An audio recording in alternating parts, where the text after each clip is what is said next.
Cyber city Gurugram police ने 14 मई को चक्करपुर बांध के पास हुए ब्लाइंड मर्डर मामले की गुत्थी सुलझा ली है। पुलिस की छानबीन में यह खुलासा हुआ है कि मधुबनी बिहार के रहने वाले मिथिलेश राय की हत्या उसी के औरैया निवासी दोस्त मुख्तार ने की थी। पुलिस के मुताबिक 14 मई की रात मुख्तार अपने दोस्त मिथिलेश से मिलने सेक्टर 28 एरिया के पार्क में गया था, जहां मिथिलेश नशे की हालत में मिला। इस दौरान दोनों के बीच किसी बात को लेकर लड़ाई हो गई, जिसके बाद मुख्तार ने मिथिलेश की रुमाल से गला घोंटकर हत्या कर दी और मौके से फरार हो गया।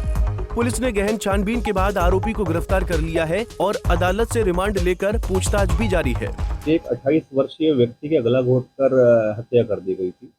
जो वाकया था वो 14 मई 2024 के संबंध में इसमें सूचना प्राप्त हुई थी। पुलिस स्टेशन सेक्टर 29 पड़ता है, उसमें चक्करपुर चौकी पड़ती है। उसके अंदर इस बारे में सूचना प्राप्त हुई थी कि एक चक्करपुर के पास एक बांध के पास पार्क है, वहाँ पर एक किसी की डेड बॉडी के बारे में सूचना पुलिस स्टेशन में और चक्करपुर चौकी में प्राप्त हुई। जिस संबंध में कार्रवाई करते हुए मौके पर एफएसएल की टीम और संबंधित जो क्राइम ब्रांच की टीम और पुलिस स्टेशन की टीम ने जाके वहाँ पर मौके का जायजा देखा, निरीक्षण करा और उसके संबंध में फिर बाद में उस डेड बॉडी की पहचान करने की कोशिश करी, क्योंकि ये ब्लाइंड मर्डर था। वहाँ मौके पर जब इसका निरीक्षण करा गया तो पता चला कि इसकी व्यक्ति विशेष की कोई अभी पहचान नहीं हो पाई।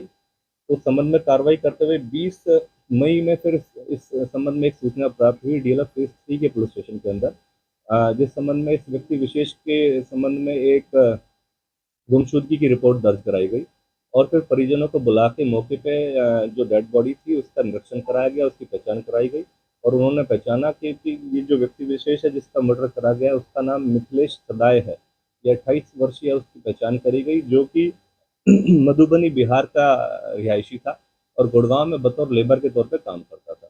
इस संबंध में जब जानकारियां इकट्ठी करी गई तो जो फेज 4 क्राइम ब्रांच की टीम है, इंस्पेक्टर संदीप द्वारा एक टीम गठित करी गई और इस मर्डर की गुत्थी सुलझाते हुए आगे कार्रवाई करते हुए जो इसमें एक्यूज था उसको पकड़ने में सफलता प्राप्त करी गई। क्योंकि ये ब्लाइंड मर्डर था, इस संबंध में इनिशियली जब इन्वेस्टिगेशन स्टार्ट हुई तो जो मृतक था उसकी भी पहचान नहीं हो पाई थी और जिस तरीके से ब्लाइंड मर्डर को देखते हुए गुड़गांव पुलिस, हमारे कमिश्नर पुलिस श्री विकास अरोड़ा द्वारा इसके ऊपर 20,000 रुपये का इनाम भी घोषित किया गया था।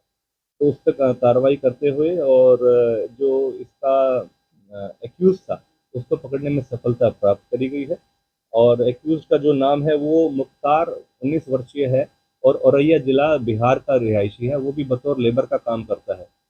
और जो प्रारंभिक पूछताछ में बात सामने आई है कि जो 13 तारीख को उसने इस घटनाक्रम को अंजाम दिया, जो मुख्तार और जो मिथिलेश है ये लगभग उससे 1 महीना पहले ही आपस में संपर्क में आए थे और इनकी आपस में दोस्ती हो गई थी, मिलना जुलना स्टार्ट हो गया था और फिर किसी 13 तारीख को शाम के वक्त किसी वजह से ये जो मृतक था इसने ड्रिंक कर रखी थी और आपस में ये एक पार्क में बैठे हुए थे, तो किसी वजहों के कारण इनकी बहसबाजी हो गई, कहा-सुनी के दौरान गाली गलौज हो गई और उस दौरान जो मिथिलेश था उसका गला घोंटकर उसकी हत्या कर दी गई। बता दें कि मृतक मिथिलेश बिहार का रहने वाला था और आरोपी मुख्तार भी मूल रूप से बिहार का ही निवासी है।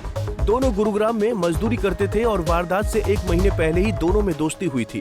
बहरहाल पुलिस ने इस ब्लाइंड मर्डर केस की गुत्थी सुलझा ली है और आरोपी को गिरफ्तार कर सलाखों के पीछे धकेल दिया है। गुरुग्राम से पवन कुमार सेठी, पंजाब केसरी टीवी। हमसे जुड़े रहने के लिए हमारे YouTube चैनल को सब्सक्राइब करें और नई वीडियो की नोटिफिकेशन के लिए बेल आइकॉन को दबाएं। अगर आप ये वीडियो Facebook पर देख रहे हैं तो लाइक जरूर करें और ज्यादा से ज्यादा शेयर करें। धन्यवाद।